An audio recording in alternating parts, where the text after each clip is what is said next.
And welcome to Metro TV Talk. I'm your host, Lisa Weidenfeld, Metro's TV editor, and with me is my co-host, Ned Ehrbar, our Hollywood correspondent.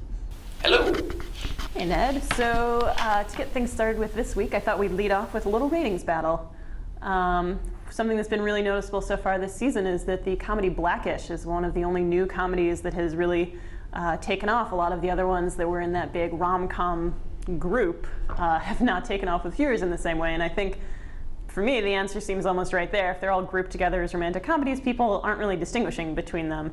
Blackish stands out because it is different from all the other shows that were created for the fall season, and also, you know, it's good. That helps. It's funny and it's creative, and the two leads are both, I think, really strong and strong characters too. Like I as much as I'm enjoying watching A to Z, I find that those two are just, they're not as interesting as I want them to be. What do you think? I don't know what it is about Blackish that's necessarily taken off. I might just have an aversion to Anthony Anderson after too many projects with him. Like, I wish he would just calm down sometimes. But that might just be me. As far as having a voice and being interesting, I feel like Marry Me is the most interesting comedy of the new batch. However, given its pedigree as coming from the Happy Endings people, it's sort of to be expected that it wouldn't really catch on in the ratings, I guess, which is sad because it's hilarious. I'm actually really enjoying Selfie. I did not really like the pilot, but then as time has gone on, I've really started to enjoy it more.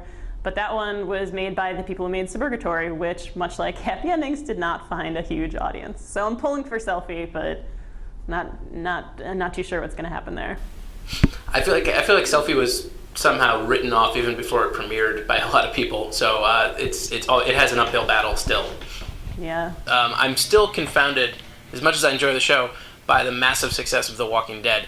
It seems weird to me that a show that is so specific and genre-y and super violent and sort of comic book nerdy would be like the highest rated show on television, like with 17 million people tuning in for the premiere this season. I feel like I don't see that much about it in the press, and then it turns out it's the most popular show on television right now, and it does sort of boggle the mind. Like, I feel like people aren't talking about it that much, and yet somehow there it is, shambling onto our screens and winning everyone over week after week.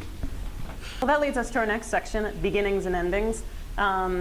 Let's start with beginnings. It's a little more uplifting. Okay. The show that's beginning this weekend is Constantine, which is on NBC, and it's an adaptation of the comic book series, not so memorably made into a movie a few years back with Keanu Reeves, and now it's a TV show.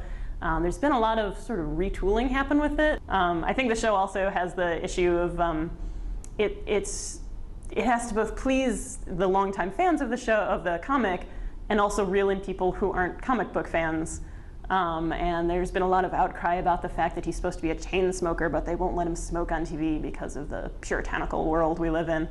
He's also in the comics supposed to be bisexual, which apparently he's not in the show either. Again, maybe that's just not network friendly, or maybe it's not relevant to the plot of the show. But I've heard a few comic fans also complain about that.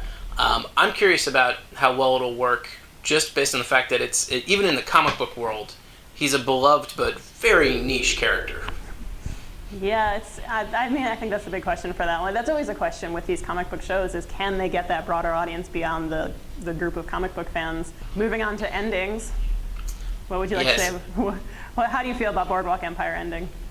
Well, I love Boardwalk Empire. I've been watching it since the first season. At times, people have said it's been slow or kind of boring, but I found that it's always incredibly artfully done and will shock you at just the right time. It's always been compelling television and sort of in very high class looking television.